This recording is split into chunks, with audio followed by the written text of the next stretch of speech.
So check it. Have a defensive stand in the first quarter. They must help on Michael Jordan early and get a body on Pippen and Kukoc. They need a defensive stand after what happened in Game 5. Well, Doug, Larry Bird does get a key reserve. Jalen Rose back for Game 6. He served the one-game suspension for Game 5. But it's hard to imagine, Zeke, that the Pacers will be heading for Chicago for a 7th game unless they get big numbers tonight from their two top scorers, Smith and Miller. Bob, and when you talk about Reggie Miller and Rick Smith, the key word is aggression. Offensively, they must be aggressive. You see Smith at home, he's able to seal and get inside position. But on the road, he's been a totally different player. They let Longley box him out, able to shoot over the top. And Reggie Miller hasn't got a screen. Larry Bird wants his players to set screens.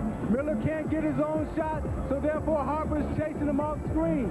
And when you look at their productivity at home and on the road, you look at what they've done in the losses away from home. But you look at what they've done in the wins at home. Now, when you talk about the Indiana Pacers, again, it's going to depend on Reggie Miller and Rick Smith being aggressive offensively. Bob? Now, moments ago, just before... Don't let the refs, check this out again. Just right here, do a job. What time is it? Game time! Well, if there's concern about the refs and about them possibly taking either team out of this game...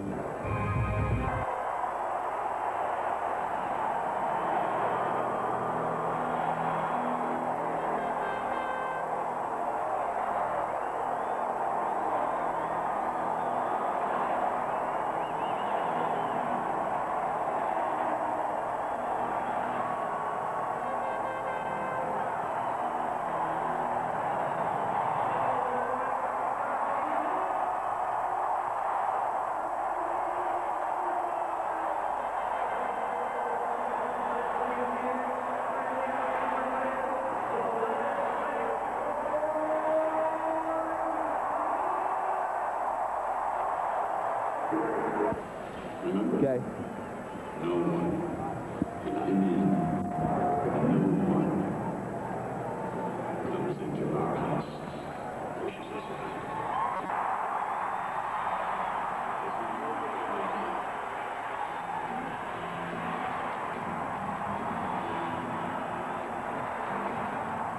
Counting the regular season, the Chicago Bulls have beaten the Indiana Pacers 5 out of 9. Prior to Game 5 of this series, almost all those games were close. In fact, there was only a 2-point differential between the teams through the first 8 games. Then came the Game 5 blowout, led by Michael Jordan, who had 29, and had he been forced to play more, probably could have had around 40. Tony Kukoc, after a slow start in this series, is now shooting 50% through 5 games. And Phil Jackson hoping for his 6th trip to the NBA Finals and a rematch with Jerry Sloan and the Utah Jazz. Miller and Jackson in the backcourt, although Travis Best has been getting a lot of playing time, as you know, at the point for Larry Bird. Smith has played well in the home games and has pretty much been shut down at the United Center. Larry Bird told us today he doesn't enjoy lobbying the officials, but he feels, as he puts it, that he's got to stand up for my guys because Phil Jackson is doing it for Chicago. We go to Ahmad. All right, thanks, Bob. I was in the locker room of the Bulls before the game. Very business-like attitude. Michael Jordan told me that this game is all about closure. Now, Bob, you mentioned the things in our opening about if they win tonight, they have a longer rest period. If they lose, they at least will play Game 7. Michael told me that it is not about anything about that. It is about right here and right now. He says they're the defending NBA champions. Tonight will be one of those nights. Let's go down to Jim Gray. All right, thank you very much, Ahmad. Well, I spoke to Larry Bird, and he is very disappointed with his team and the way they played in Game 5. He said they lacked effort. He said he's not going to tolerate that at all tonight. He went on to say that he feels that the Bulls are going to come in here very, very confident because of that performance. He concluded by saying, we've got to beat the Bulls not twice, but 4 times. I derive absolutely no moral victories or any personal satisfaction in losing 4 games to 2. It means nothing to me. I hope my team understands that. Bob? Jim Fast, and we're underway. The tip to the Pacers.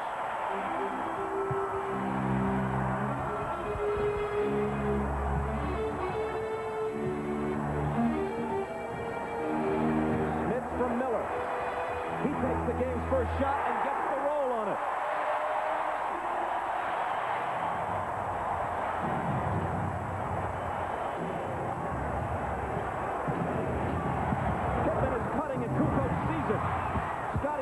but keeps it alive. To the left hand, and he ties the game. Kukoc did not get the assist on that good pass, but he had 7 assists Wednesday night, really showing good vision. Well, this is exactly what Scottie Pippen did in Game 5, take the ball right to the front of the basket. He did it 3 possessions in a row the other night. Tonight, you see it once again. Dale Davis bounces off Kukoc, and Indiana reclaims the early lead. And you see the aggression right away that Indiana has, going with Smith directly to the basket and Davis directly to the basket. Harper around the Longley screen. Luke's got it back. And a whistle from Joe Crawford for an Indiana foul. It's on Mullen.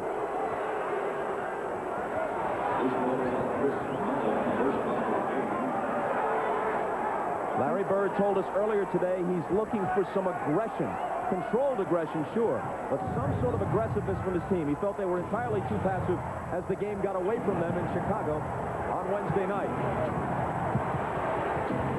Michael with a nice look inside for Longley, but he can't finish it. Now his pass deflected and stolen by Jackson. He's got Miller on his right. Reggie for 3. And Kukoc has the rebound. Those are the kind of open looks they're looking for in transition. But that time, they couldn't put it down. Harper baseline. Longley follows. Not a good sign now. Good defense by the Pacers. They've given up 4 offensive rebounds right now, Bob. Rebounding has not been a factor in the 5-game series, but tonight, look for that on the boards for the Chicago Bulls. And the reason why, Doug, is because they're double teaming Jordan in the post, which is leaving one of their offensive players available to go get the board. Dale Davis muscles it home for his second hoop. See, that's a matchup that they can exploit all night because Kukoc doesn't have the strength to guard Davis inside. Kukoc from Pippen. Eyes it at 6. Tony Kukoc is playing with such confidence. Bobby's a much better player when he starts. Now, I know that puts Dennis Rodman on the bench, but when Kukoc gets into flow and hits his early shots, he's a dynamic player for this team. He had 19 with 7 assists and 5 rebounds in Game 5. Jackson misses the 3. Trying to hawk Kukoc from behind, but Tony gets rid of it to Pippen. He may have traveled, no call. Michael's first shot is long. Rebound Miller.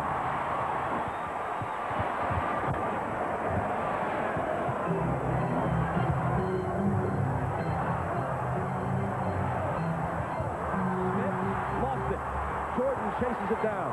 Michael Jordan read that all the way from the weak side. Read Mark Jackson's eyes, got the steal. Pippen misses the 3. Davis outlet to Jackson. Mullen with a good look, but can't hit it. Jackson wins the loose ball fight. Smith screening for Miller. And Reggie is fouled by Longley. Chris Mullen missing a moment ago, a bad sign for the Pacers.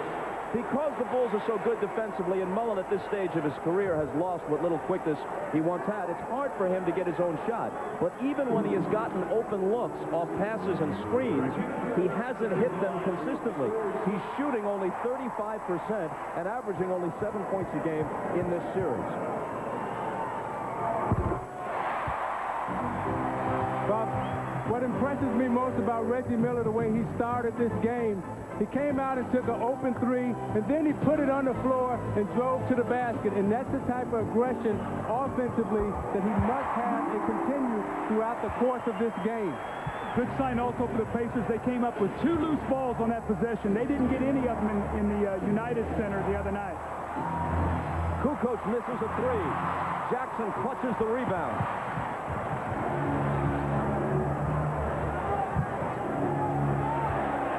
Davis working on Kukoc again.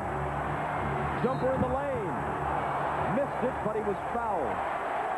See, Chicago's going to have to make a decision. Do they come back and double team and leave Davis, or do they come back off of one of the shooters, either Reggie Miller or Mark Jackson? And Bird told us that he would like for Mark Jackson to step up and make a 3 early in the game to open up the inside for them. He's taken 1 thus far and missed it. Dale Davis, as we've told you, is not a good free throw shooter at all. He makes his points, or makes his money, on the boards and gets his points in the lane. He missed the first and makes the second.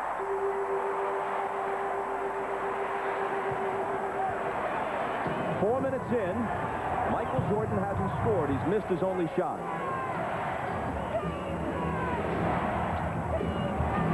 Harper driving. Misses the reverse. Jordan has it. Another offensive rebound. The Bulls are really swarming that offensive boards tonight. The Pacers must rebound the basketball. Your initial defense is no good if you can't come up with the rebound.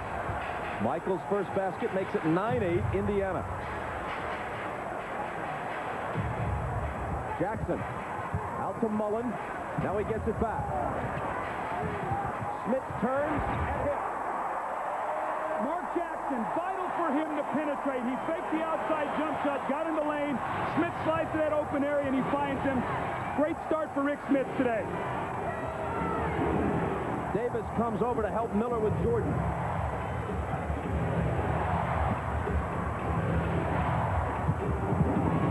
Longley loses control, and Mullen takes it from him. Jackson. Smith.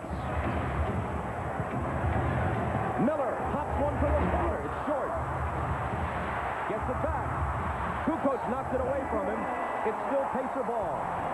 The clock stops with 6:38 to play in the first. Pacers by 3. That game, they've done that early. They've gone to Rick Smith, the up and under with the good post position. And Dale Davis, having to play Kukoc, says, I'm going to pound inside and use my superior power. 2 inside scores here early.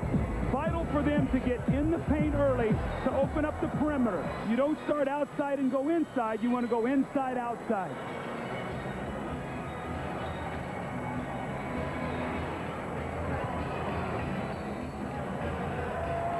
Pacer ball after the timeout. Smith screening for Jackson, who fires the open jumper and misses it. But Indiana does appear to be doing a better job setting screens to try and give the ball handlers and shooters a little more room than they had in Game 5. Mullen bumping with Pippen, and Scotty travels. It looked like Scotty was looking around for the double team. I don't think they're going to double team him. I think he just needs to go quickly to the basket. Got a caught with a shuffling of his feet there. Scotty can post up Mullen with those long arms. And also, I think he was concerned about Mullen stripping the ball, Doug, because you know his hands are so quick down there.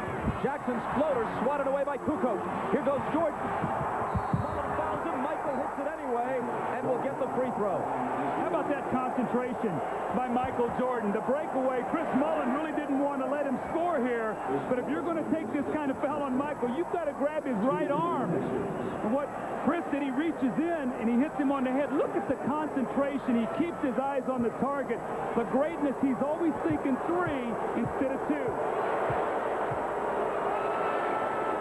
The foul was Mullen's second.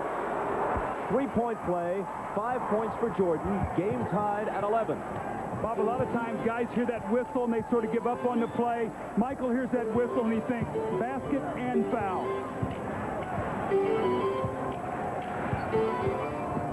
Miller, catch, shoot, no. Rebound Davis. Michael's on Mullen. Smith, double teamed, so it's Jackson for 3. There's that three-pointer Larry Bird was talking about. Now what that does is they won't come off of Jackson as much, and that should allow Mullen to get into the game because he's a great spot-up shooter.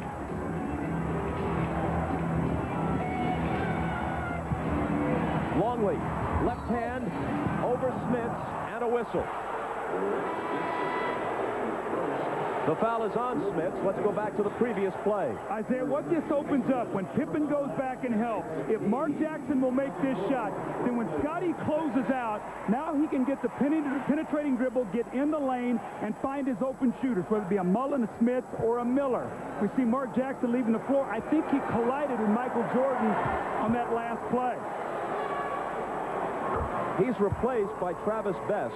Best and Jackson have never been on the floor even for a second at the same time in the series. So their combined minutes equal 48 in each game. And as a combination, they put up 18 points, 9 assists, and almost 6 rebounds a game. So that essentially is what Larry Bird is getting from his point guard spot. You know, Bob, they had the shaky first start in games 1 and 2, but since then, they've really settled into this series and have handled the ball well and gotten the ball in position so Miller and Smith can do their job. Miller dumps it into Smith. Over Longley. Off to a good start. The reason he's getting the ball is because he's screening. The screener is the man who will be open because Reggie can now get the pass and be in great position to feed the post. Chicago asks for time. That is an old adage, isn't it, Zeke? The screener gets the shot. Yeah, that Are Antonio Davis and Derek McKee for Indiana. Scottie Pippen gets inside, but there's a whistle before the shot. And the foul is on Reggie. The moment McKee came into the game, he went right over to Michael Jordan. That put Miller on Scottie Pippen. Now they're going to attack Reggie. If he's got a bad ankle, they're going to go at him. So he's going to have to play some post defense, whether it's Michael or Scottie. Here is Michael with the jumper. 2 defenders on him. Soft touch. He gets the roll. Ahmad Rashad tells us that on that same collision with Mark Jackson, Michael Jordan sustained a small cut on his hand, which apparently has been closed because you can't be in the game if you're bleeding. Harper on Miller. He deals it out to Best. 5 seconds to shoot. Best will. And it's way off. Harper kicks it, but recovers it. Nearly traveled, but no call.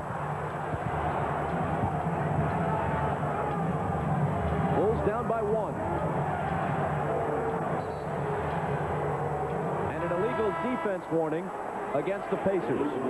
With play stopped, Dennis Rodman makes his first appearance. He's averaging 10 rebounds and 30 minutes played, as you see, in this series. He averaged 15 rebounds a game for the regular season and 16 a game through the first 2 rounds of the playoffs. But he's only started 1 of these 6 games.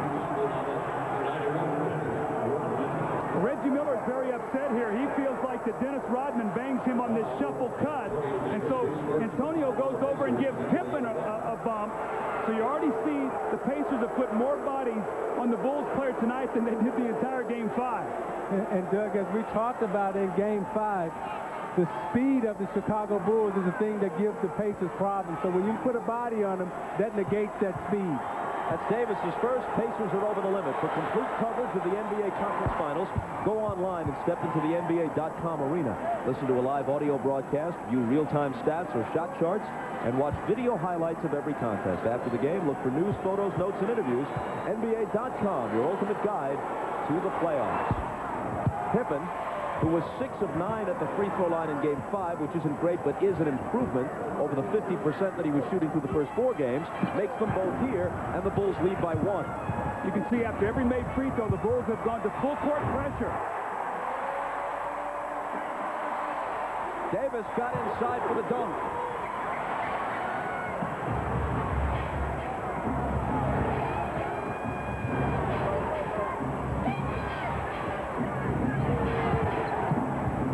Harper has an open look at a 3, but misses it.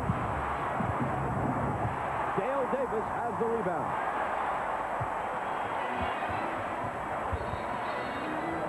Kicked out by the Bulls.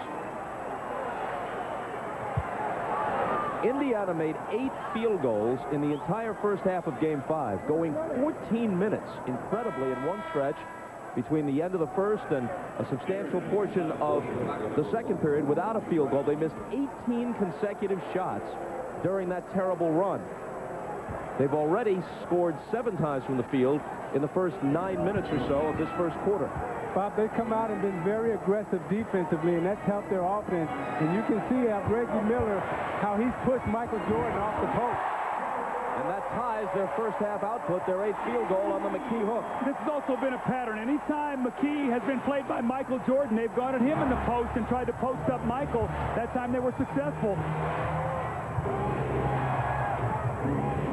Rodman can't hit it, but does keep it alive, and now he's fouled, and he applauds the judgment of the officials.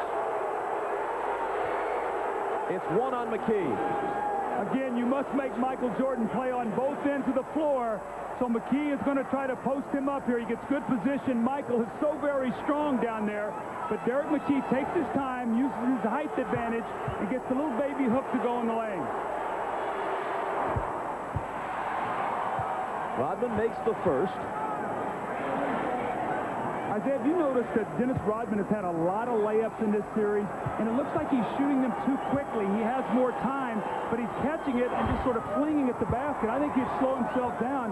He'd get himself 3 or 4 layups in these games. You know, that's always been the problem with Dennis Rodman. He really doesn't have an offensive mind. He's only thinking defense and rebounding, and a lot of times he's open but can't convert. Miller's open and can convert.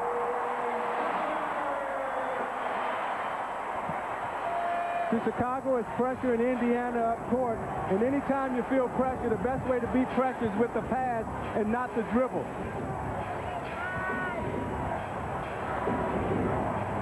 Scotty with a turnaround. Rodman on the offensive glass. See, Miller's doing such a good job that he didn't do in Game 5 by keeping those guys out of the post. Jordan hits a 3. And in this series, he's 5 of 11. That makes him 6 of 12, so he's shooting 50% from the three-point line. And barely over 20% on threes during the season. McKee with the reverse that won't fall. And Rodman with another rebound. We're tied at 22. Michael tongue-wagging into the lane. Hits the jumper. He has a dozen.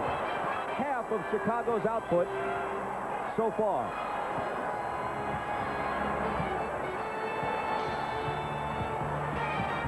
Reggie. Short with a 3. It's quick to goodness, who misses it, but Antonio was fouled. Now you watch Jordan. He'll get himself balanced right here. Long pass, and as they back away from him, he steps up and nails the 3. Now Jordan is really tough in the open court.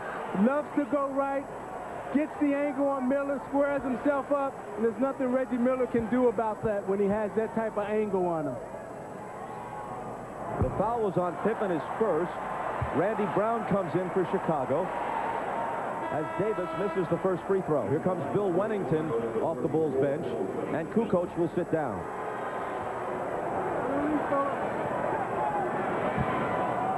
Let's just see when Chicago comes down on this possession. If they run an isolation from Michael from the wing area, they like to do this when he gets it going a little bit.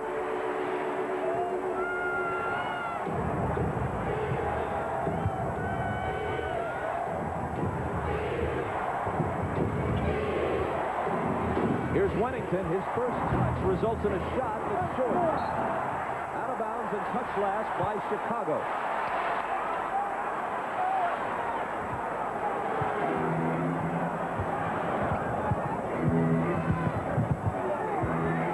Brown on best. Dale Davis.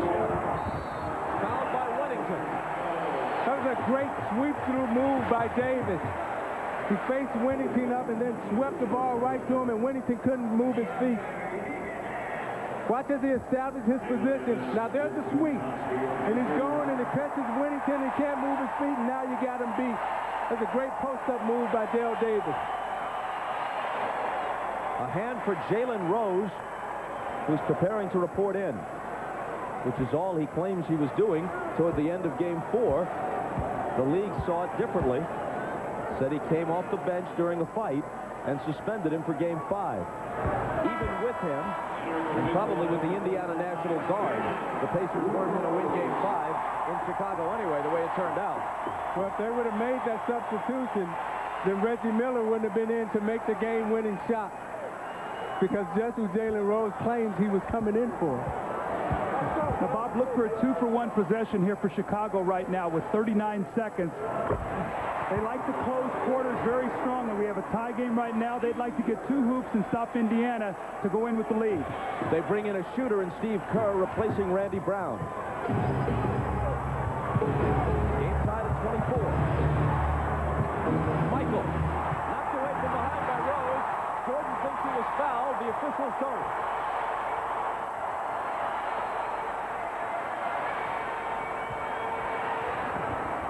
Jalen Rose will shoot it and miss it.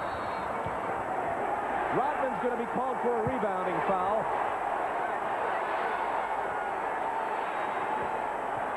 And you see the effect that Jalen Rose has had as soon as he comes into the game. I mean, he'll come from behind. He's pressing Scottie Pippen, and he gets a hand on Jordan's shot. That's what they missed the other night with his defensive ability, his quickness, and he's able to guard Jordan. I think he got Jordan a little bit right there in the face, too, as he came down after that shot.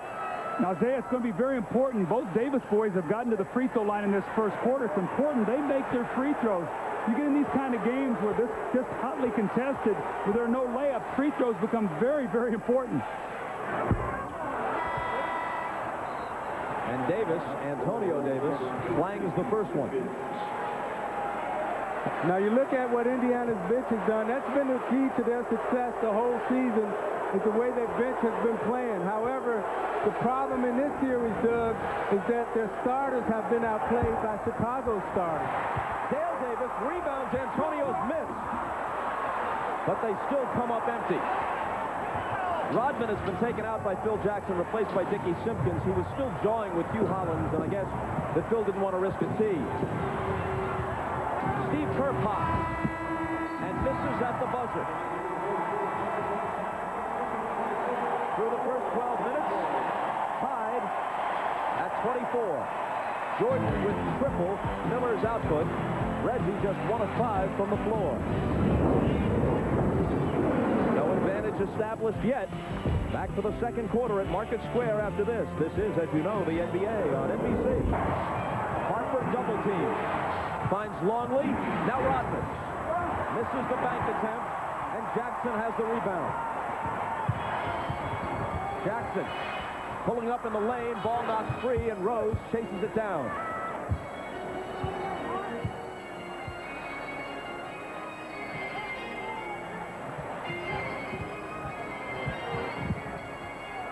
Mullen with a leaner, good off the glass. They need Chris Mullen to give him some points because he's a liability defensively otherwise. So when he's out there, he must look to score. That was his first basket.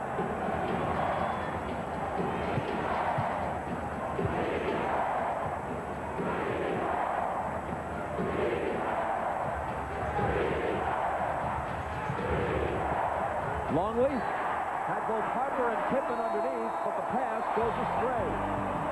Pacers have the ball and a 2-point lead. And we'll be back.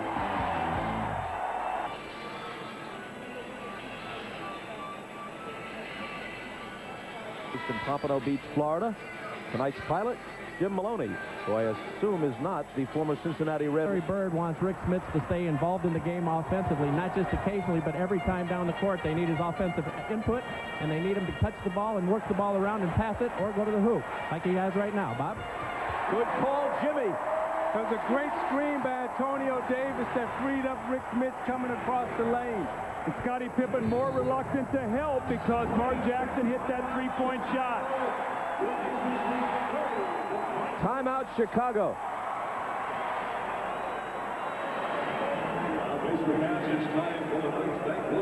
Specifically, Luke Longley did a wonderful job on their defense against Rick Smits. A lot of it due to the poor screening. He got pushed off the block. He shot fading jump shots. He got in front of him. He pushed him off the post. And when he went to the basket, he got help.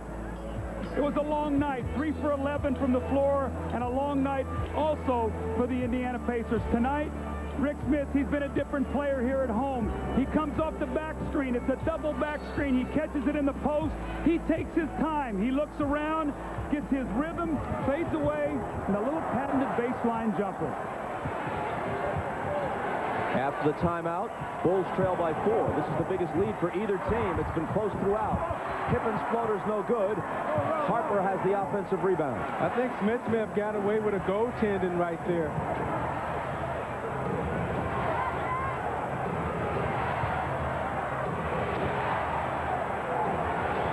With Michael on the bench, Scotty looking to take control offensively. Drives baseline, double pumps. He's coming to the line with a chance to complete a three-point play. Bob, what happened on that play in Isaiah? You had Rick Smith strung out in the corner, Gordon Scotty, and you got to push him back to the middle to help. Mark Jackson was running over to help him. You probably see him come in the screen to come over to double teaming, but Smith lets him go baseline where there is no help. And now you give up the possible three-point play. You always have to push your people to help. Doug, you know, a lot of times when you're guarding someone in the corner and you see that defender coming to help you out of the weak side of your eye, you have a tendency to relax a little bit. And that's what Smith did. He relaxed a little bit, and Pippen faked him and went baseline. He really took a shot, wincing a bit as he stands at the line. Here's Ahmad. That's right, Bob. As Scottie Pippen walked towards the bench, he was really out of wind as he was driving to the basket.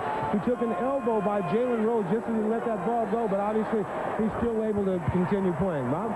And a three-point play as he's 5 of 5 from the line tonight. The foul on Rose was his first.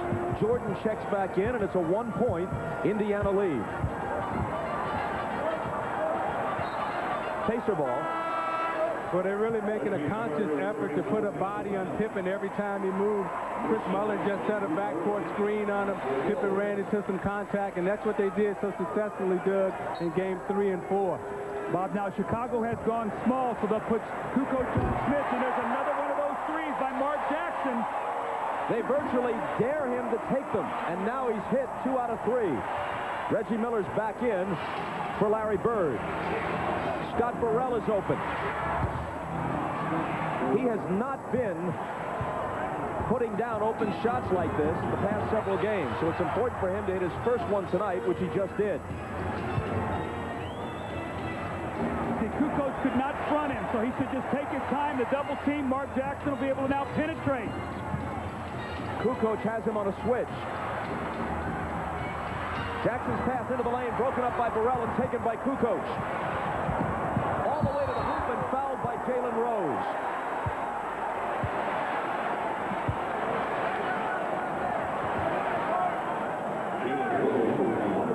And here's Jim Gray.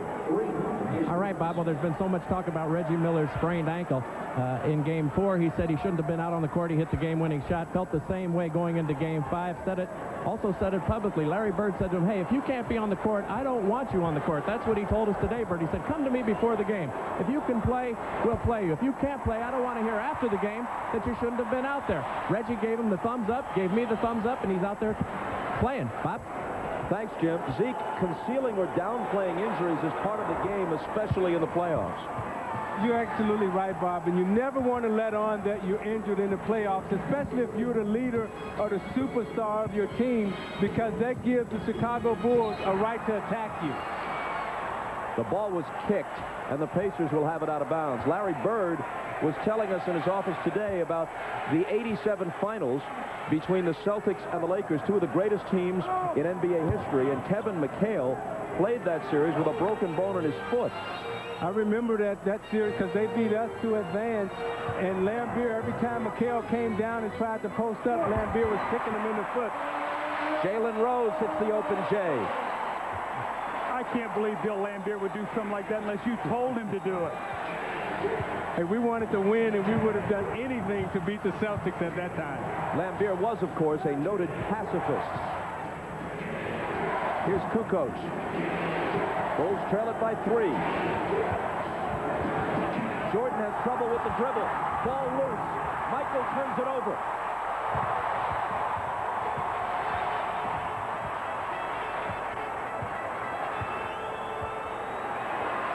Rose thinking about it. Now doing it, but a whistle. See, this is what they missed the other night with Jalen Rose, because he gives it to you offensively and defensively. He's become quite a defensive player in this league, and you see him put the pressure there on Jordan, forcing him into the trap. You know, when he came out of college, Doug, he was known as an offensive player, but under Bird, he's become quite a defender. Rose driving. The previous foul on Burrell was before the shot. This one also comes before the shot, so the basket doesn't count. It's Burrell again, his second. Pacers by 3. And you're watching the NBA on NBC. And most important of all, Doug, he brings a toughness to their bench that they didn't have the other night. You took the words out of my mouth. Toughness and competitiveness. You have to have that against the Bulls. The same set out-of-bounds play. They run it from the other side. It's a staggered back screen for Rick Smith. Great low post position in the score. Because they're getting Smith in the post off the move tonight. Game 5, they were trying to just have him use his strength against Longley. Kukoc answers at the other end. Meanwhile, Smits is 5 for 5.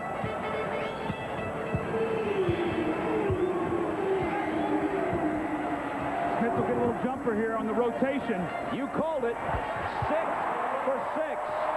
Well, they're going Dutch treat tonight.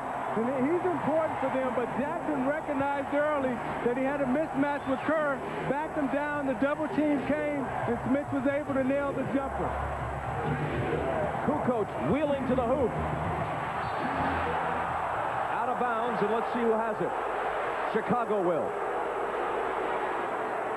Pacers by 5. Smith started game 5 0 for 6. Tonight, 6 for 6.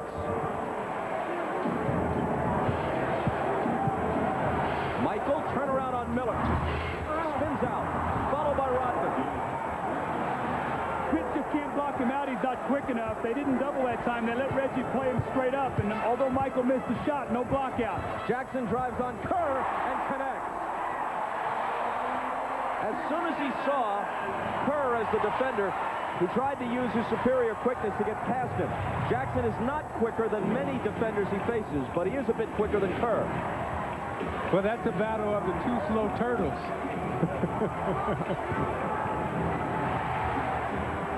Burrell with a 3. It's an air ball out of bounds to Indiana. See, Bob, the thing that I'm noticing right now is how tough Reggie Miller is defending Jordan in the post. You're never going to stop him. However, he's giving him some resistance tonight, forcing him to that mid-zone area as opposed to letting him back him all the way down. Let's see if they go back to the screen and roll again with Smith rolling out for the jump shot. Here's Smith. And an offensive foul. Offensive foul on Indiana. Rick Smith is right here. They're going to force it down to help Rick Smith.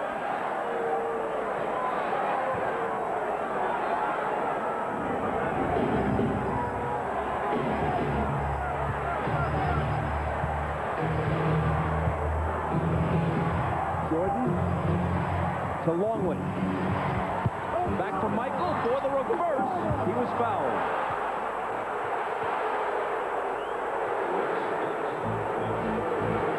A reminder that tomorrow at 3 Eastern Time, NBC begins its coverage of the French Open from Roland Garros in Paris. Michael Chang, women's number 2 seed Lindsay Davenport, and Serena Williams, Venus's younger sister, are on the schedule. And on Sunday, take note that we also begin our coverage at 3 Eastern Time, highlighting the slate, top seed Martina Hingis, Monica Seles, Marcelo Rios, and Venus Williams.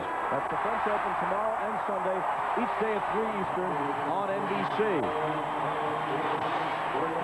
Smits, picking up his 3rd foul, has to go out. It hurts to sit him when he's hot, but Larry Bird has no choice. Michael missed the first one, but not the second. You can also see with Chris Mullin not getting it done offensively and Jalen Rose being back, he's getting the bulk of the minutes tonight with Mark Jackson and Reggie Miller. Now it's Jordan on Jackson. Here's Rose driving. Pull-up jumper. Jalen Rose came to play after being forced out of Game 5 with the suspension. Jalen Rose has been huge in this series. He's becoming a big-time player in this league. I'm so proud to see him growing up and accepting the challenge. The last 3 times, the Pacers have beaten the Bulls twice in this series, and their last meeting of the regular season, Jalen Rose had big games each time. Jordan. It'll be Pacer ball.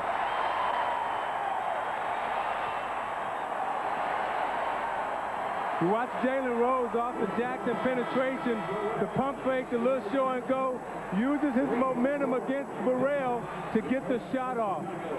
I say the difference between he and Chris Mullin, as you see the numbers and the 2 wins and the losses in the games he played, is that he can create his own shot, whereas Chris Mullin's got to be more catch and shoot. This is a speed series, Doug, and you got to have speed to play against the Chicago Bulls. Pippen's back in.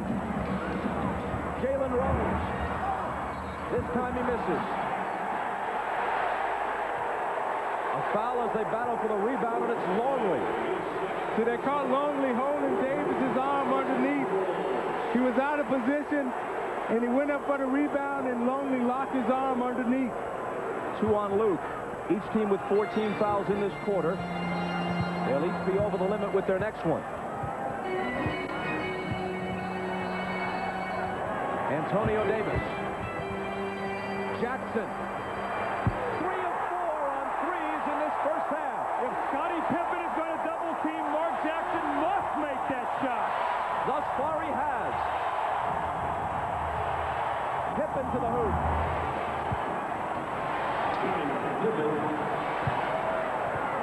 Scottie Pippen now with 11. They're going back to that curl move. You're going to see Reggie Miller curl over Davis, try to post him up, and Mark Jackson will work to the open spot. Antonio Davis on the move.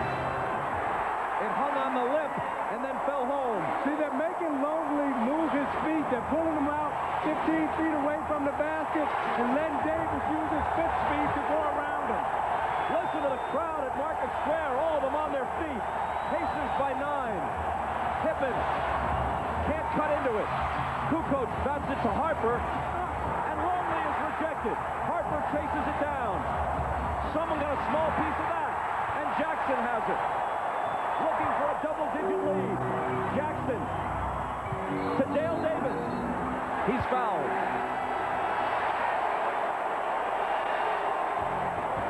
The momentum did not travel along the interstate from Chicago for the Bulls.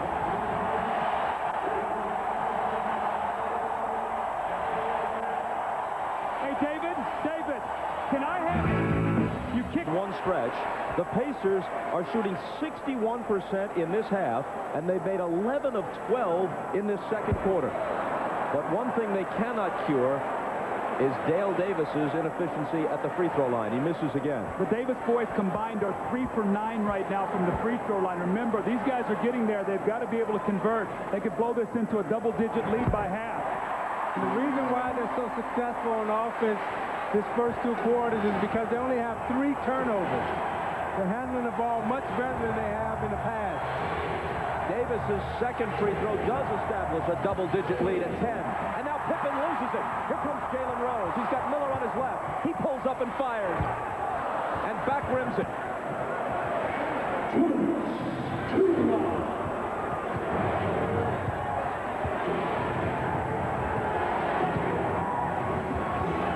Miller playing Jordan. Pippen from Rodman for 3. Big basket for Chicago. They're within 7. See, when that ball goes into the post, if you drop off, as Mark Jackson did, then Scottie Pippen can step back and shoot the 3. But you'd much rather live with an outside jump shot than a layup. Pippen has 14. Miller is open on Jackson's pass. Got a good look, but couldn't hit it.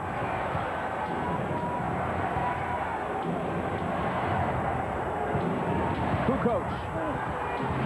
Knocked out of bounds by Davis. Chicago ball, 11 on the shot clock. Now, Isaiah, remember now, Michael out of bounds on this play. You've got to watch that he doesn't get the lob. You know he's going to come off. Boy, he looked for it that time, and Longley stepped back. Longley on the move. Hits the sweeping left-hand hook. They've cut the 10-point deficit at half. It's 49-44 with exactly a minute left in the half. You know, I think Reggie Miller right now, Doug, is settling for too many long J's. He has a chance and the opportunity to shorten the shot, but right now he's settling for the 3-point line. He's 1 for 6 in this half. Well, Michael's chasing him, so he is not letting him get open. Chasing him from side to side. Here he is again. And now he's 1 for 7. But Davis gives them a fresh 24, and it's Jackson missing this 3. Jordan back. Pippen for 3.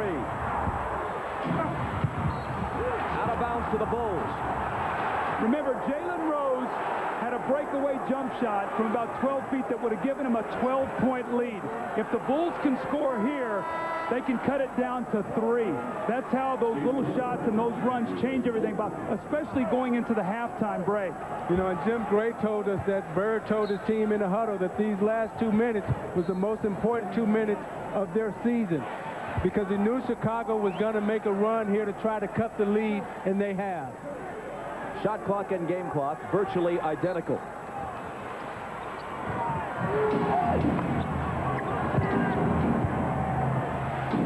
Scottie Pippen looked up. He didn't take the shot. That was very smart. Although he had a mismatch, they want to get the last shot here. This could be a real momentum play. If the Pacers can stop them, they'll go in excited. If the Bulls can score, it'll give them a lift. It'll be Michael to the basket and drawing the foul. How about the strength of Jordan in the air, absorbs the contact, and knocks Dale Davis back. There was not going to be any jump shot on this play, Isaiah. So you watch him use his momentum here as he comes right, goes into the air, absorbs the blow, and he's coming so hard he knocks Dale Davis down. That's how strong he is. But the difference in the game tonight and in Game 5 is he and Scottie and Tony went unimpeded into the basket and laid the ball in the basket. Tonight, Indiana's putting your body on him. 2.8 seconds. In theory, time for Indiana to get off the shot.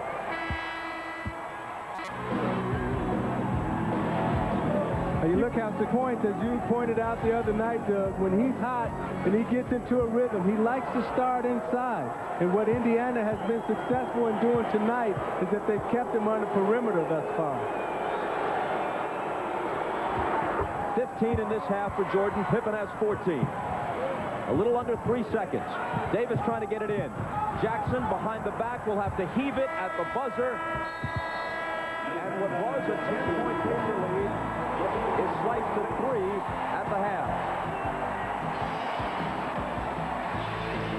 Now stay tuned for the Prudential halftime report. Anna Storm and company will be with you after these. I got so much trouble on my mind. Refuse to lose. Here's your ticket. Here's the drummer get wicked. The clue to you to put the back to black attack. So I stack and jab and slack the Mac. Now I'm ready to mic it. Hear my favoritism, Rolo. Never be a brother like me, go solo. Laser Anastasia Major. Ways to blaze your brain and train you. The way I'm living, forgiving what I'm giving up. X on the flex, giving now. I don't know about later. As for now, I know how to avoid the paranoid. Man, I've had it up to here. Yeah, I wear, got them going in fear. Rhetoric, sad and red, just a better go. And not quick to go find the hard rammer. What's to keep from getting jerked? Chasing some ways. The way back in the better days. Raw, metaphysically bold. Never follow the code. Still drop the load. Never question what I am. God knows. Cause it's coming from the heart. What I got, better get some shit on up. Hustler of culture. Snake bitten, been spit in the face. But the rhyme keeps fitting. Respect's been given. How's you living? Now I can't protect. I paid off defect. Check the record and record. Intentional wreck. Raid, offense, some intellect. Made the call, took the fall, broke the laws. Not my fault that they're falling off. Known as fair and square throughout my years. So I growl at the living vow. Black to the bone, my home is your home. I am not a role model. Well, welcome to the Terror Dome. And now there's a steal by Bird. Underneath the DJ, lays it in. Gretzky looking. Gary Curry. McSorley to Gretzky. Scores! He did it! He did it! Rudy takes the snap. He drops straight back. Has some time. Now he scrambles away from one hit. Looks. Uncorks a deep one for the end zone. Phelan is down there. Oh, he got it! Did he get it? He got it! Touchdown! Touchdown! Touchdown! Touchdown! Touchdown, Boston College! Subordinate terror kicking off an error. For delivering pain, my 98 was was 87 on the Riccio. So now go Bronco. Oh, my goodness! He's done it again! Yeah, baby! Yeah, baby! The Bruins win! Yeah, baby! Yeah, baby! Yeah, baby! Spectacular move by Michael Jordan. Sad to say I got sold down the river. Still some quiver when I deliver. Never to say I never knew I had a clue. Word was heard plus hard on the boulevard. Lies, scandalized in facing. Streets of hate who celebrate with Satan. I rope a dope the evil with righteous bobbing and weaving. And let the good get even. Come on down. Well, welcome to the Terradome. Come on down. They're still in deep trouble at midfield. They tried to do a couple of... The ball is still loose as they get it to Rogers. They give it back now to the 30. Wittenberg. Oh, that's a long way. They won it! On the dunk! They're down to the 20. All the band is out on the field. Metro! He's going to go into the end zone. He's going into the end zone. Pulling the race against time to pit in the pendulum. Check the rhythm and rhymes while I'm bending them. Snakes blowing up the lines of design. Run upon the fans of spinning them. How the fight the power cannot run and hide. Well, it shouldn't be suicide. In the game, a fool without the rules. Got a hell of a nerve to just criticize. And at that moment, he hit me. Like a sissy, a homo, he ran. Good because you fell, you fat pig! Have another goal night! I may be lost, but I'm no dumb cookie. Don't smile in a line of fire, go wild and bullets from bass and drums, even violent. What you do, get your head ready. Instead of getting physically sweaty. When I get mad, I put it down on the pad. Give you something that you never had. Controlling, fear of high rolling. God bless your soul and keep living. Never allow kicking it loud, dropping a bomb, brain game, intellectual Vietnam. Move as a team, never move alone. Well, welcome to the Terradome. 5 seconds left in the game. Do you believe in miracles? Yes! Boing. Dominated series through the first 5, but each of these teams did win once on the other's court during the regular season. Chicago, which once trailed by 10, now within 3 as we approach the third quarter, trying to win on the road and close this one out. Back with Doug Collins and Isaiah Thomas. I'm Bob Costas. Why don't you do the transfer? Well, I think when you look at Chicago, it's interesting. They only shot 38%, but they were terrific at the line, 14 of 16, and they finished the half on an important 7-0 play. If he continues to play well inside, we'll open it up for Miller outside to start bombing away. And on the other hand, you look at Jordan's shot chart. Now, the first game back in Chicago, he was able to score inside. Hey, I'm all right. Oh, so am I. Miller, he wants him to keep shooting the ball even though he's only 1 for 7, and he wants to protect the ball. He was happy with the 3 turnovers. Bob? Thanks, Jim. Chicago ball. Trailing by only 3. Jordan looks to cut it to 1 as he splits 2 defenders and does what seemingly only he can. When Rick Smith almost picked up his 4th foul there, that would have been devastating for the Pacers on the first possession of the third quarter. Jordan gave him the up and under, and you have to honor all of Jordan's fakes because he's so good offensively. That's what makes a good offensive player, is when he can score in a multiple ways. And now Smith juggles it out of bounds. 9 unanswered Chicago points dating back to the end of the second quarter. And now they can take the lead if they score here.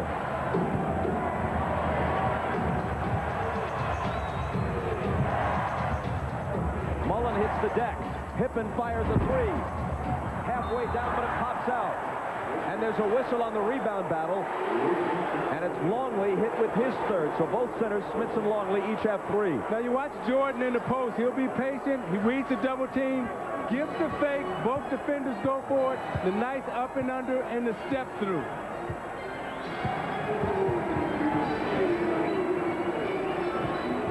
Dale Davis baseline. Out to Jackson, and now Mullen. Good look at a 3. And his shooting woes continue. That was a true brick. I can't remember the last time I saw Chris Mullen shoot like this in a stretch of games.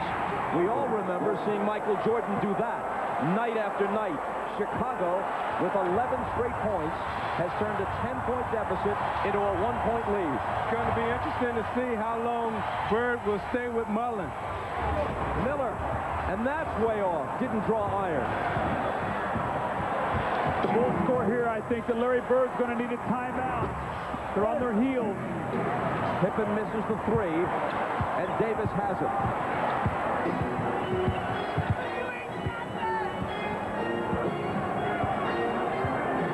They've got to reestablish Rick Smith somehow. Jackson runs into Longley, gets it back, forces it up, no good. But Davis is there to clean up the mess for the Pacers' first basket of the half.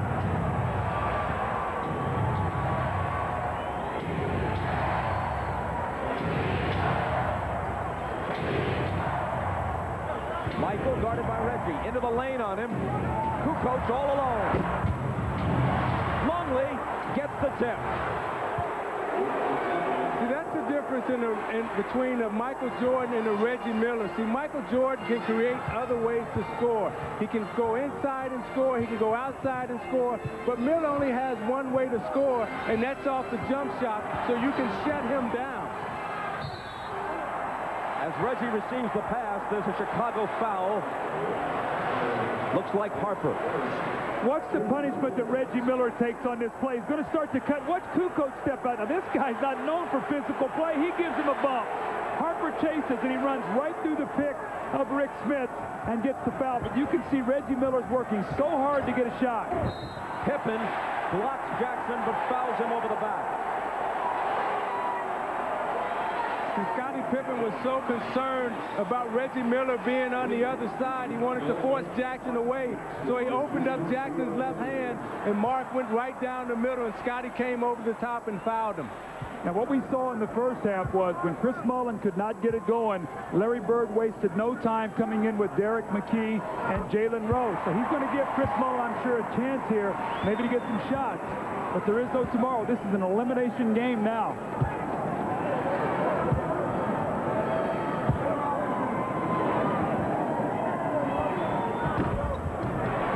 Pacers by one again. Market Square much quieter than it was throughout the first half.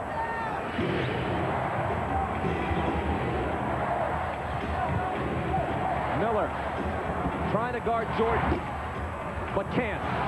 That's unbelievable. He faked and had no offensive rhythm at all and still faded back over two players and hit that shot. Michael has 21 to lead all scorers. Miller leaning for the shot. No call there. Reggie's got to get up and get back and play right now. Now's not a time to look at the referee because they had a breakaway on the other end had they gotten that now. He was on his knees with his hands on his hips, glaring at the ref. And when you're struggling like he's struggling right now, the officials know that he's not shooting the ball well, so they're not going to bail you out with any type of foul. Miller is 1 for 9.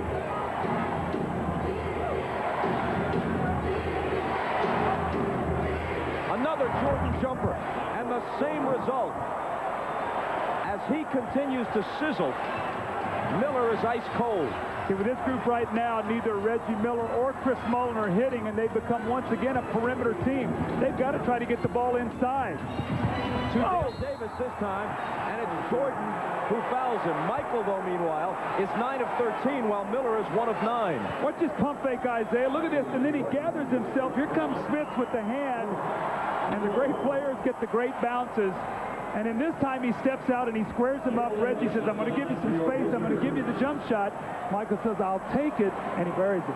And you know why it makes it look so easy is because his game is so complete, Doug. You know, when you're guarding a great offensive player, you have to honor every fake he gives you because he just might go that way.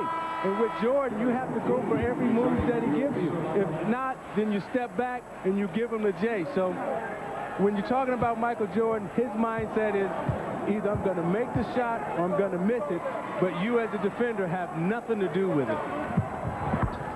Again, 1 of 2 for Dale Davis. Mullin just went to the bench, replaced by Derek McKee. See, now Miller will guard Pippen, and they'll put McKee on Jordan, who's a little bit taller defender. So Scottie's going to take Reggie Miller into the post. They are just abusing Reggie. There's not going to be an off night. Whoever he's guarding, they're going to go right into the post against him. They did it the other night also.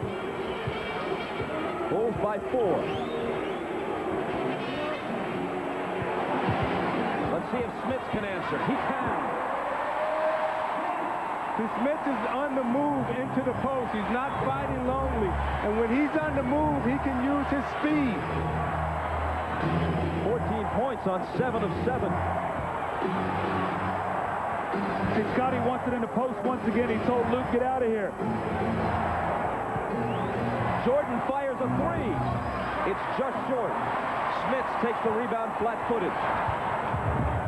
Pacers can tie or take the lead with a three. And McKee really working hard in the post now. Scotty helps. Mark Jackson will have the three.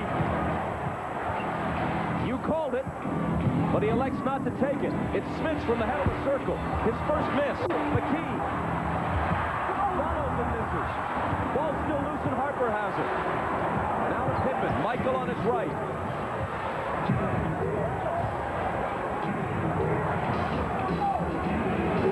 Kukoc on the drive. And Tony Kukoc gives Chicago a 4-point lead. He has 7. He's a left-handed player, Isaiah. You got to push him back right. Dale Davis is letting him go to that strong hand. Mark Jackson into the lane. And now Dale Davis will bring it back to Jackson. Against Kukoc. Davis with the jumper. See, that's where you have to go. You started out the game with Smith and Davis. There were 9 or 10 from the field in the first half. And you got to come back out in the second half and establish that again. You can't come back out shooting Dave. Davis has 14. It's Pippen finding Harper. Head fake, jumper, got it. That's Harper's first field goal. He was 0 for 4 in the first half. He's now 1 for 5. Chicago in much better of an offensive rhythm in the third quarter than they were in the first half. See, Indiana has to be disciplined enough right now to stay within their game plan. Establish Davis and Smith. Open up inside so you can free up the outside. It's Davis wheeling on Kukoc, who fouled him. And we'll be back to Market Square in a moment. And in recognition of this look inside the game, Miller Brewing Company will donate $1,000 to the Thurgood Marshall Scholarship Fund. Let's check in with Jim Gray. All right, thank you very much, Bob. During that timeout, Rick Carlisle, the assistant coach to Larry Bird, told Reggie Miller, square up, get your feet proper, no more off-balance shot through the ball, but don't take a bad shot off balance. Bob? Here's the good news for the Pacers. The Bulls are now over the limit already with almost 5.5 minutes to play in the period, and the Pacers do not have a team foul yet. Every time Davis has gone to the line, if I recollect this correctly, he's made exactly 1 of 2. You're right, he's 4 out of 8. Loose ball scooped up by Miller. Jackson puts it behind the back to evade Pippen. McKee with contact against Michael Jordan, and Jordan's going to pick up the foul, which will be his second. This is why you must get in the penalty early. And that's what's happened now. Indiana has got it going to the basket. Now they've got to convert on their free throws. In the first half, they were only 6 for 12. The Davises are a combined 5 for 12 now. That's not going to get it done in a close game. And Doug, when you're in a penalty and you're in the bonus, your point guard must recognize that and make sure that you don't settle for jump shots and you keep attacking the basket, keep going to the basket, because Chicago Bulls have to make a decision. Are we going to foul you or give you the layup? The Pacers once led by 10. They now trail by only 1. Still, it's hard to imagine them beating the Bulls while Reggie Miller shoots 1 of 9. He's got to give him something before it's over. McKee may have fouled over the back, reaching to deflect the pass out. That's what happened. But so I'm sorry, Bob, you can see what's happening, though. They got McKee. Now he's shadowing Michael Jordan. It was Reggie Miller. They'll come in with Jalen Rose. They'll try to put a fresh body on him every 5 or 6 minutes. Hopefully they can make him human in the fourth quarter. That was McKee's third.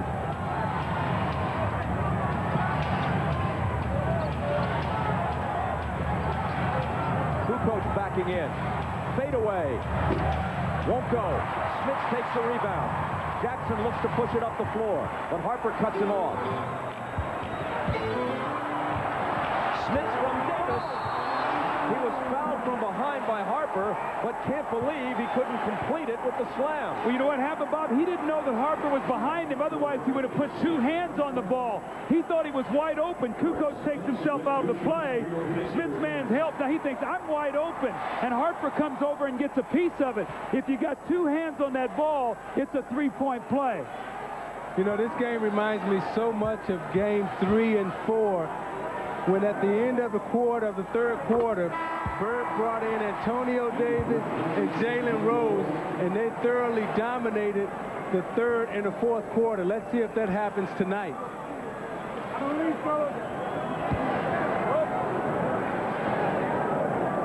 You look at Smith and Davis right there. That's very important for the Indiana Pacers because they're establishing inside game. And what that allows Reggie Miller to do is get himself together. So if he's able, if the situation gets to the point where he has to make a big shot, he can. Pacers have the lead. Rodman's in for Chicago. There's Dennis, as if he has to be pointed out. Jordan misses the 3.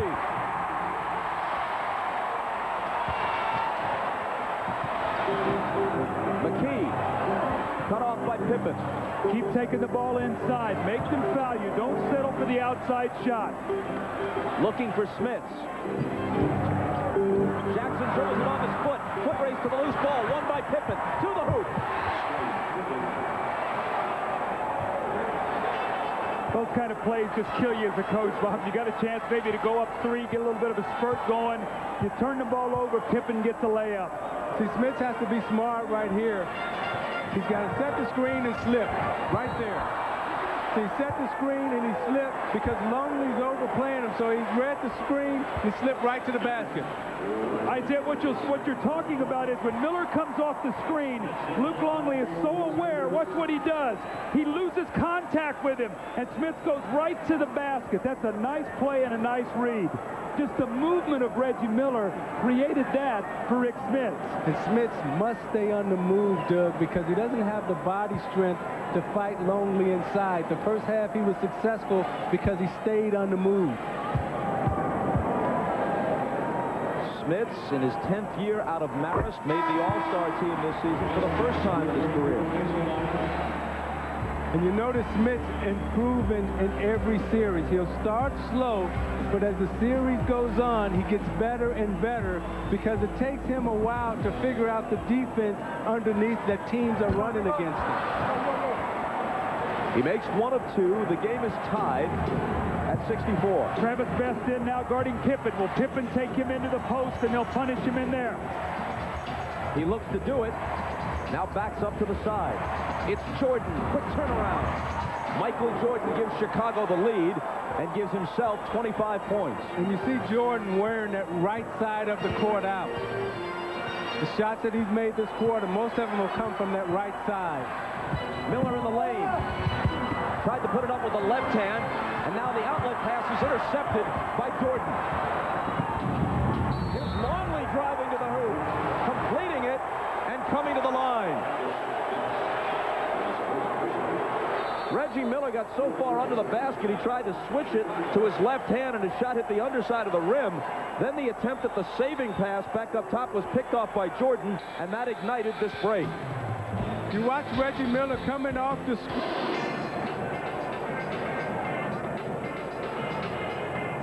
obviously alluding to the foul position that they're in. Bob? Longley completes the 3-point play. And we go over to Jim Gray. Thank you, Bob. Well, he must have been reading Phil Jackson's mind, Larry Bird, because he said, guys, you've got to weather the storm right here. Don't get your heads down. Keep playing hard, and weather this run by them. Bob? Travis Best saw his 3 rattle in and out. It's Michael back to work. This time on Rose. He draws a double team. Kukoc out top. Into the lane he goes. Dumps it off for Longley. 3-second violation. 3-second violation. Now, Bob, at what point in time is Phil Jackson going to rest Michael Jordan? He's going to have to give him some rest. They only have a 5-point lead. He'd like to have a cushion going into that fourth quarter in Game 3 with an 8-point lead. He rested him, and the Pacers tied the game. So you got Tony Kukoc guarding Dale Davis now. You got to put it into the post to him. Recognize your mismatches. Longley out, Kerr in for Chicago. Rose for three. And Kukoc is there on the boards. His reputation for being soft has been changed somewhat in this series. He's taken some shots and stayed in. He's been more aggressive in all aspects of his play. Pippen tried to find Rodman. Dennis didn't see it coming. See, Rodman's offensive mind is to rebound. It's not to shoot. It's only to screen and to rebound. So he's never looking to accept the ball for layups.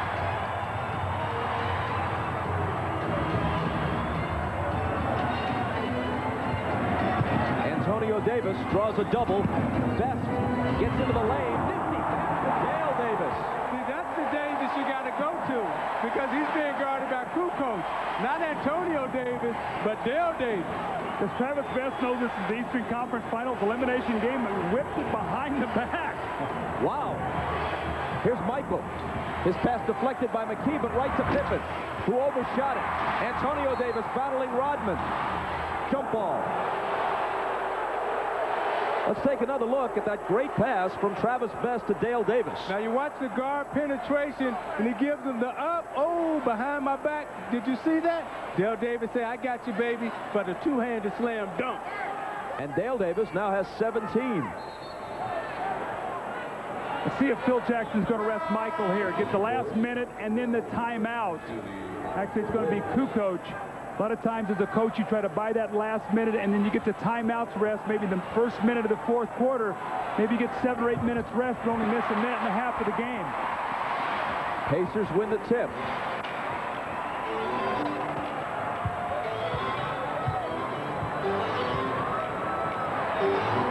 Antonio Davis against Rodman. And Indiana closes to within 1. I'm surprised Rodman's trying not to get in, is not trying to get in front of him, Isaiah. Antonio Davis is a load down there.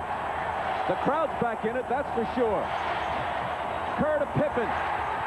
Deflected, recovered by Dale Davis, who somehow manages to stay in. Now it's Best. Stutter step to the hoop. Indiana has the lead. Now Travis Best ran over the official Danny Crawford down there.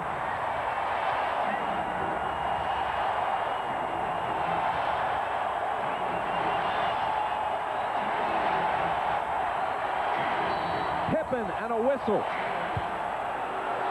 There's a Pacer foul with 7.3 on the clock, but they had a foul to give, and since it came before Pippen could launch a shot, in fact, they have multiple fouls to give. It's only their 4th of the period.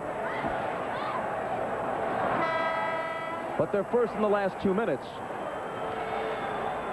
So should they commit one in the next 7.3 seconds, the Bulls would be at the line.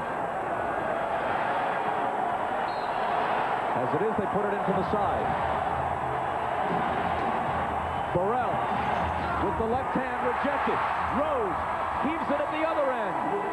Over the backboard, but the period ends with the Pacers rallying back to take the lead at 70 to 69.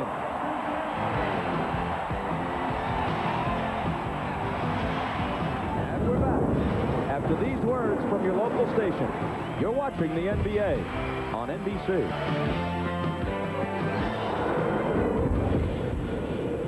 Miller. Travis Best missed that time, but he's certainly not afraid. He's not intimidated. That ball almost wound up in the basket. Poked away, and now Travis Best comes up with a steal. Miller gives it up. If he was having a better shooting night, I'm pretty sure he would have taken that open three. Here's Antonio Davis, and it spills out for him. Zeke, it looked to me like Miller had a shot and didn't want it. Well, he's very indecisive right now, but as this game continues, he'll get his rhythm back. It's getting late. Kukoc wants a three. He was fouled, and he's going to shoot 3 free throws. Number 2 on Antonio Davis. Don't forget, tomorrow at 3 Eastern, NBC begins its coverage of the French Open from Paris. 3rd round action. Michael Chang, women's number 2 seed Lindsay Davenport, and Serena Williams, Venus's younger sister, will be our featured matches. That's tomorrow at 3 Eastern, French Open on NBC. Big American Day in France tomorrow. Number of the featured competitors. See, that's a big turnaround. Instead of Antonio Davis scoring that layup and going up 3, you foul Tony Kukoc shooting the 3. He gets 3 free throws. Gives a chance to give the Bulls a 2-point lead. And as long as they stay in the lead, it gives Phil Jackson time to rest Michael Jordan so he can have a big finish. The free throw line, the Bulls have been unbelievable tonight.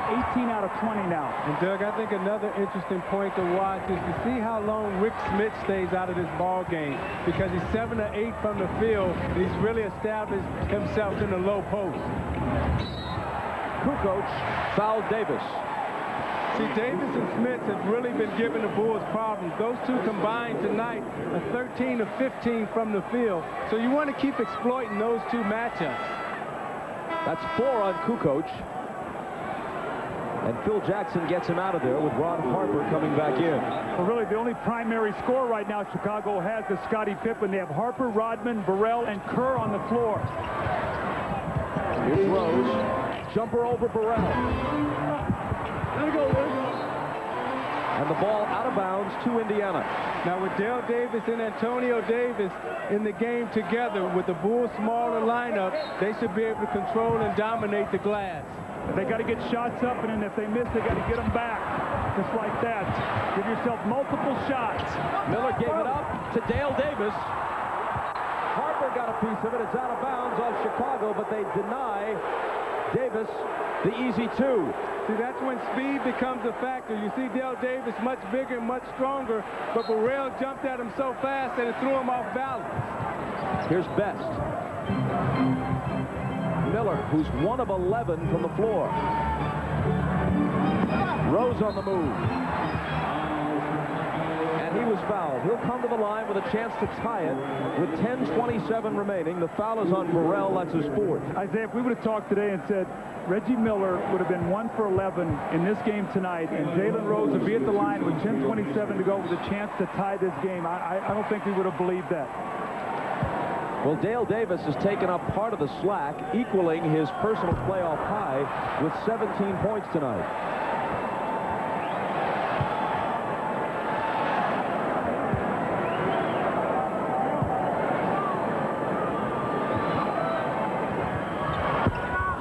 Missed free throws. Indiana is shooting 78% in this series against Chicago tonight.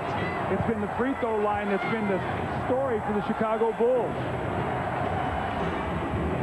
Rose can't capitalize on the chance to tie it. Still Chicago by 2. Here's Scottie Pippen against Antonio Davis, who fouled Scottie.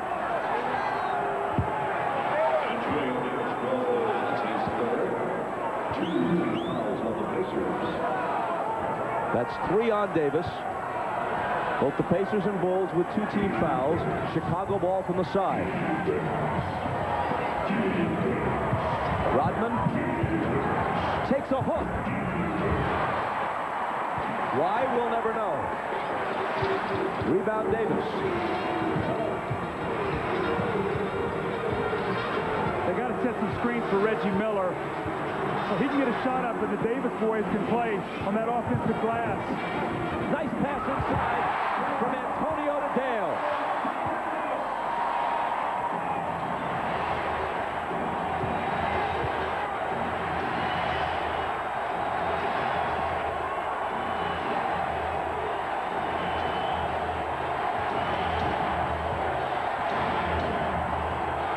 Harper on the move, followed by Rodman just as it came off the rim. He trots back the other way, grinning from ear to ear. See, Antonio Davis went to help, which left Rodman open for the offensive putback. Miller. There it is. A 3 for Reggie, just his 2nd field goal. See, he's too good a shooter to stay in the slump, particularly in a game like this. I I think you're going to see Phil Jackson call a timeout here to get Michael Jordan back in the game with this possession. That's a big shot for Reggie. He's going to try to quell the momentum of this home crowd. Pacers by a point.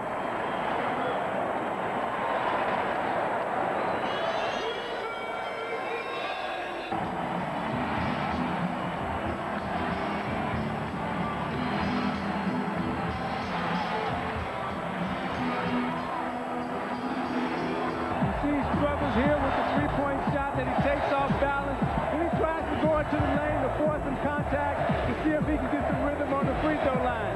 Then he misses a wide-open three, but then he takes his time, settles down, squares himself up, and then nails it. You see the follow-through on the shot, and great shooters always believe that they will make their next shot because they spend so much time practicing. After the timeout, here is Michael Jordan. Jalen Rose is on it. Jordan wastes no time. It spins in and out. Longley, however, comes up with it. Rick Smith's got to get that rebound. Right now, rebounding and free throws are going to determine the last 8 minutes of this game. Longley stumbles, and Best takes it away. He's got Rose on his left. 2-on-1 break, and Jalen Rose is fouled by Steve Kerr. Isaiah gave it up too soon. He had Steve Kerr back. What you've got to do if you're the point guard is you've got to drive that ball right to the basket and make him come over and stop you. And then drop the ball off and you'll get a layup. He gave it up too soon, and he allowed Steve Kerr to get over and get the foul. Yeah, or either you play pity pat back there. When Jalen Rose caught it, a quick touch back to Travis Best would have got him a layup. Tell you one thing about Travis Best, though. He's in his third year out of Georgia Tech, so he post-dates their 2 trips to the Eastern Conference Finals that the Pacers made in 94-95. He may make the occasional mistake, but he is not intimidated. He wants to play under pressure, apparently. Well, he played in a big-time program at Georgia Tech, and he was well-schooled as a point guard. He also had Larry Brown, who was good with point guard. So he's learning slowly how to mature into that position. Again, free throws and rebounding. Rose hits the free throws that he didn't make the last time. Pacers by 3. Jordan into the corner for Harper, and now he gets it back. Longley with a long one. Way off. Loose ball to Jalen Rose.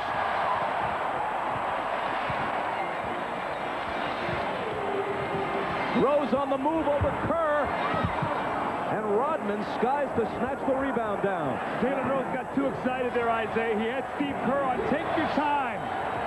Now, Doug, Indiana has made the decision that every time that Michael Jordan gets it, they're going to come off of Reggie Miller to double team, and they're going to test Ron Harper with the jump shot. And Joe Crawford blows his whistle for an Indiana foul. Anytime Smith is involved in the pick and roll, it's so hard for him to move his feet. So what you're seeing the Bulls do is lower that shoulder and look to go to the basket. 4 on Smiths. Each team has 3 team fouls.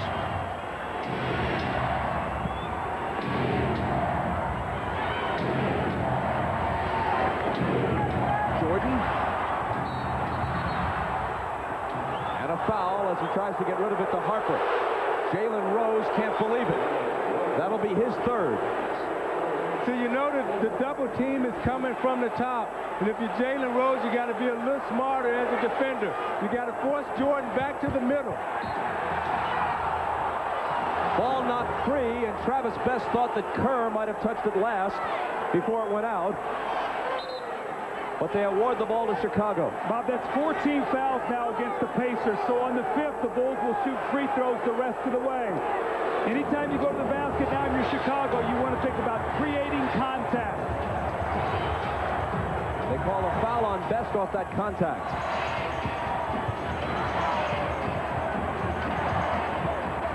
Harper into the lane and outside to Kerr. Now it's Longley with the left hand.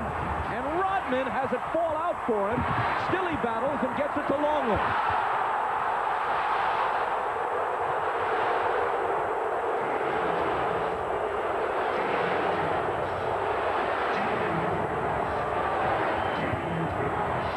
Michael turns, fires, and cuts the lead to 1. 2 offensive rebounds on that possession. The Pacer fans were upset. They thought Longley committed an offensive foul. The referee said, you better stand your ground and play on. We're not going to give you that right now. 27 for Michael. Best finds Smits. And Smits finds the bottom of the hoop. He just a little simple screen and roll. Made Longley move his feet just a little bit, which freed up Smits for the step-back jump shot. 19 for Rick. Harper, short, Longley to follow. Another offensive rebound. Now, Rick Smits has got to do a job, Bob. When he comes off that screen, he's got to get back in the play. He's having a difficult time getting back in there. Best working against Kerr, runs him around a screen. Now Smits gets it back, pops the jumper, and hits it again. See, that's a smart offensive player. I shot the J the first time. I got it back the second time. Now I'm going to give you the pump fake and the dribble getaway move for the easy deuce. He's as hot as Miller has been cold. 9 of 10 for the big Dutchman.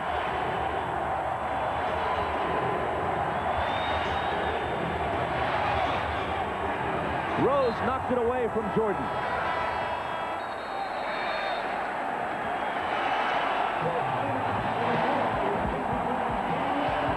Isaiah, watch Rick Smits now. He comes over to give some help. And there's Luke Longley on the offensive board. But you know what? If you're going to give up 2, you better come back and get 2. And he follows with back-to-back hoops. This one on a rollout. The pump fake, like the guard. And he shoots the open jumper and buries it. And you're watching the NBA on NBC.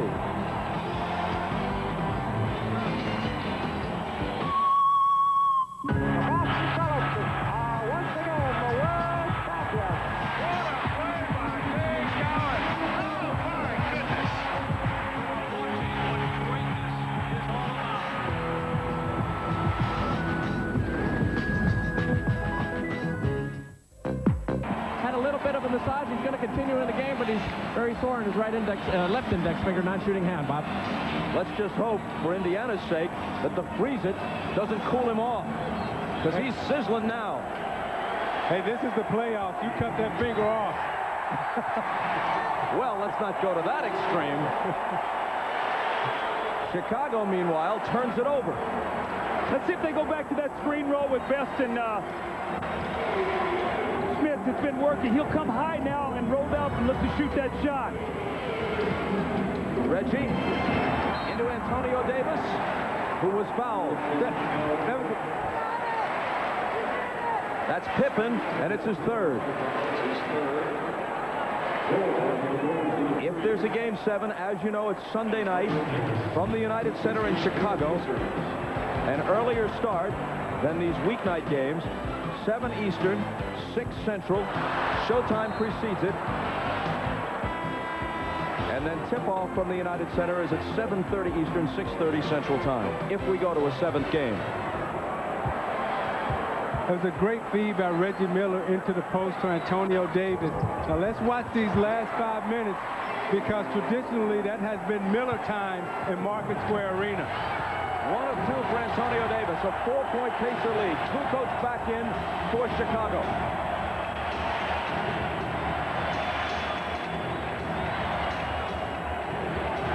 Jordan around the Kukoc screen, spinning and drawing the contact that will bring him to the free throw line. See, when you're Rick Smits, you must be smarter right there. Jordan was spinning, you had him out of control. You just jump up and hold your ground and make him make a tough shot. But Jordan, he's so great and he's so good, you're always afraid when he's coming, so your natural tendency is to give in and foul. Which is Smits' 5th. Jordan is now 5 of 6 from the line and has 28 points in the game. You can see the confidence that Larry Bird has in his bench. He's got 2 starters on the floor right now. His 2 stars in Miller and Smith. And he's got Antonio Davis, who's been terrific in this series, and Jalen Rose and Travis Best, who've been excellent in the home court and in the wins here. See, I agree with the decision Bird has made right here to leave Smits in with 5 fouls, because this is your season. Well, Chicago's gone small now. Kukoc is playing, and he's going to try to front him in the post. Reggie, little turnaround, and his bad luck continues. He tried to guide that one in the basket. That's one of those toughest shots in basketball, the little 6-footer where you can't use the glass. He's 2 of 13. Rodman battling for the rebound in between two Pacers. And it will still be Chicago ball.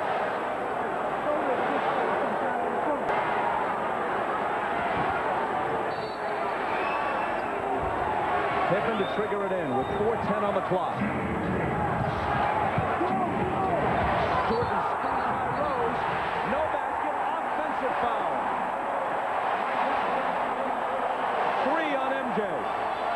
Now, we saw that call. Remember, in Game 4, Michael was called 3 times on offensive fouls. What's the left arm? He's going to lock him and get an advantage. That's an excellent call.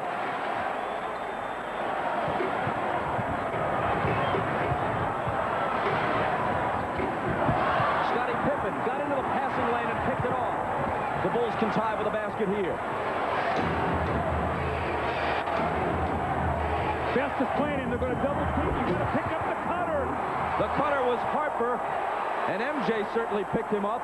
The dunk ties the game. See, if you're Rick Smith right now, you can't let Tony Kukoc play you. You got to establish position, get yourself down in there low, and make a shot. Jalen Rose forces one, and Pippen gets a piece of it. And now Rose, in frustration, fouls Scottie. That is a terrible sequence for Jalen Rose. Well, Scottie Pippen is one of the best defenders in the NBA, and you're going to see him shoot the gap, read the eyes of Tony Davis, and pick that one off. And it leads to the give and go off the double team. The weak side, nobody helps. And Ron Harper with the dunk. And then the frustration foul by Jalen Rose after he took the tough shot. And Scottie Pippen is at the free throw line where he was 0 for 2 in Game 4. He steps up and knocks this one in. And Doug, the reason why all of that happened is because Rick Smith failed to screen Scottie Pippen. We talked about earlier, the screener gets the shot. And Rick Smith is failing to set screens now as he did in the first half. That was Pippen's first miss at the line. He's 6 for 7 for the night. The Bulls by just 1. And Best brings it to the front court and asks for a timeout, which comes with 3:07 to play in the 4th quarter of Game 6. And the first 5+ games of this series. Worry about what's ahead of you. The remaining 3:07. Normally, down the stretch in a close game, this is Indiana's go-to guy. But will he be tonight? And I think that message was delivered more for Reggie Miller than anyone. Here is Best with Michael all over him. Jordan almost stole it. Rose came up with it and found Smith. Great vision by Jalen Rose. Great vision. Picked up the loose ball, looked underneath the basket, and threw a bullet right to Rick Smith. Smith leads the Pacers with 23. More importantly, the Pacers lead the game again. These are the moments Jordan lives for. Into the lane, turnaround fadeaway. That's why he lives for them. See, I think if you're Travis Best, you got to run at Michael Jordan and make him throw the ball to Ron Harper. You cannot let him beat you tonight at the end of this game. And Dick Harder was screaming from the bench, come double team, come double team. Smith out to Rose. Smith turns, fires, and gives Indiana the lead. With 2 minutes to go, the lead has changed hands 17 times in this game.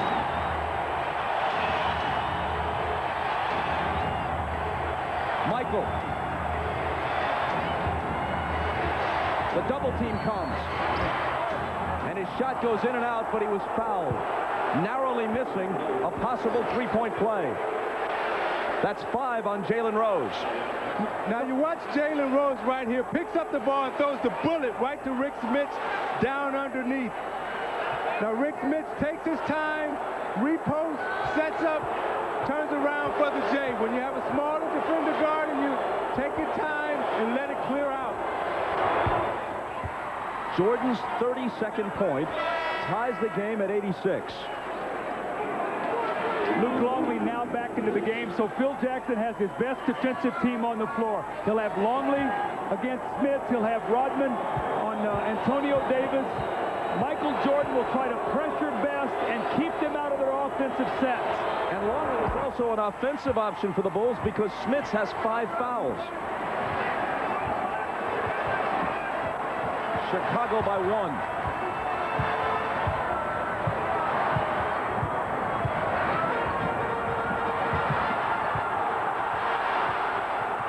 Best. And a whistle, an illegal defense against Chicago. That means a free throw here because they had one called earlier. And look at Phil Jackson's reaction.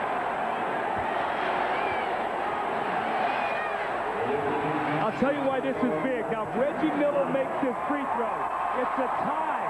So if they score, you get off that odd point. They've been on the odd point. It would give you a 2-point lead instead of trading back going 1-1 is what they've done the last 2 possessions.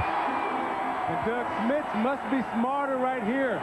Recognize the fact that Longley has come back into the game, so you can't fight him down there. You can't muscle him. Take him out, use your speed, use your quickness to go around him. And Travis Best has got to be very careful not to dribble against this clock too much. Michael Jordan, one of the great defensive players in the league. All over Best. 10 seconds to shoot. Best takes it right into Longley. There's contact but no whistle. And Rodman called a timeout, I believe, as he grabbed the loose ball. Yes, that's what he did. How about the...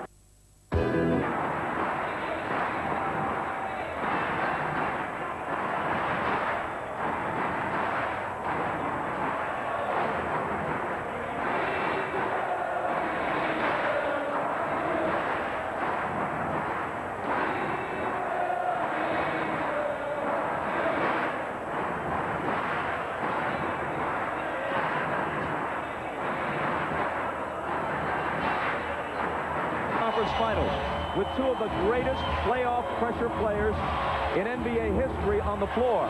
But one of them, Michael Jordan, has 33 points on 12 of 21. The other, Reggie Miller, has 8 points on 2 of 13. Into Jordan. Can Indiana defend this play? Michael Jordan without fouling. Michael misses it. Loose ball. Out of bounds to Indiana. Now let's see what Travis Best does with it. Jim Gray tells us that during the timeout, Larry Bird echoed your sentiments, Doug Collins, when he said, look, Travis, don't take it into the lane. Don't dribble the ball too much. Direct traffic out there. Well, Michael Jordan now is on Reggie Miller. Best on Kerr. He can beat him off the dribble. So that changes things. He's dribbling it too much. He goes to the basket and hits on the run.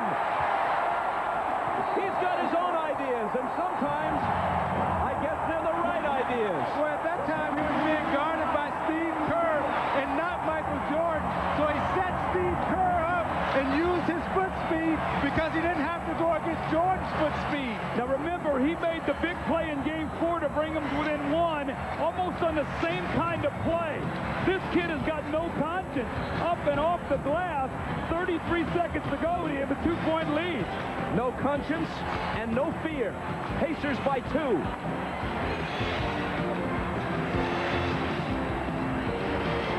Larry Bird, the demeanor we've come to expect. The rest of the place is nuts. Chicago has 1 timeout plus a 20 remaining. Indiana with 3 timeouts plus a 20. Both teams essentially in the penalty because the Pacers are already over the limit and the Bulls will be on their next foul. All right, now Steve Kerr is on the floor because he's a shooter. They've been doubling with Best. Remember Game 6 last year, the Stockton double team, and Kerr hit the shot. Michael has confidence in him. Best must stick to him. Into Longley it goes. Michael on the move, looks to tie, but can't. Longley grabs it, gets it back to MJ. Into the lane. And it won't drop, but Jordan will come to the line for 2 free throws that could tie it. Longley's rebound was crucial. Antonio Davis picks up his 4th foul. Well, it just took a bad bounce on Davis right there. You see the ball bounce long. He had Longley boxed out. But watch Antonio Davis reaches in, but Jordan still has the strength to power through the move.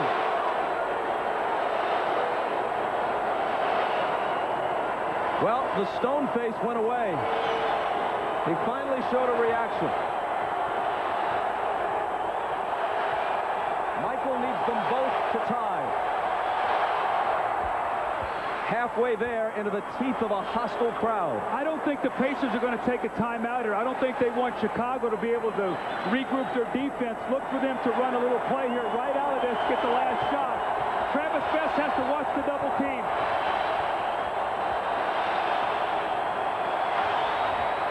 Tie game, 35 for Jordan. No timeout, as you predicted.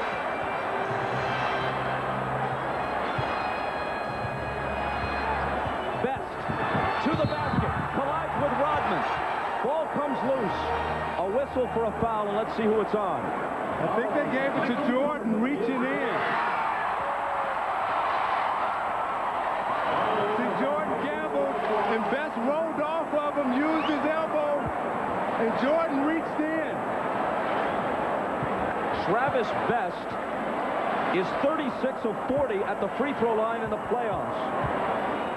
8.5 seconds. Got it. Wow. You want to keep it off that odd number. This is huge to keep it to a 2-point lead. That's nothing but net. A 90% guy in the postseason. Hits them both. Chicago uses its last full timeout.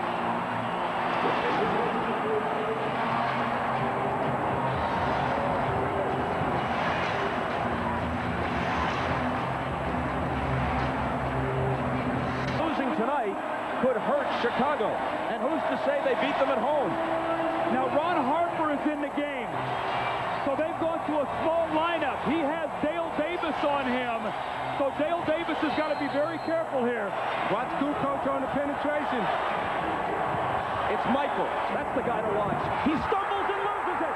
McKee has it. The Pacers and the Bulls will take it to the limit.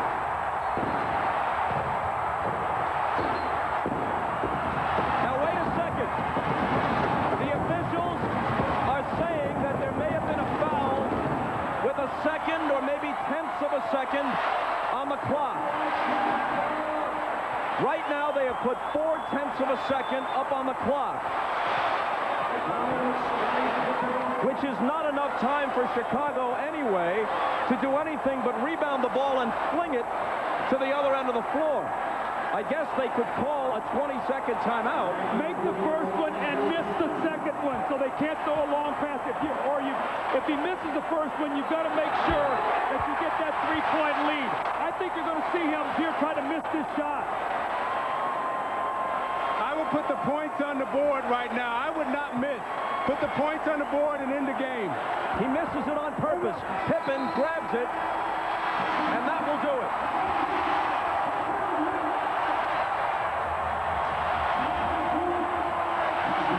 For the first time since the conference semifinals in 1992, Michael Jordan's Bulls, we're not counting when he was gone all of 94, or when he was a shadow of himself in 95 when he came back briefly, the real Michael Jordan Bulls taken to an elimination game for the first time in 6 years.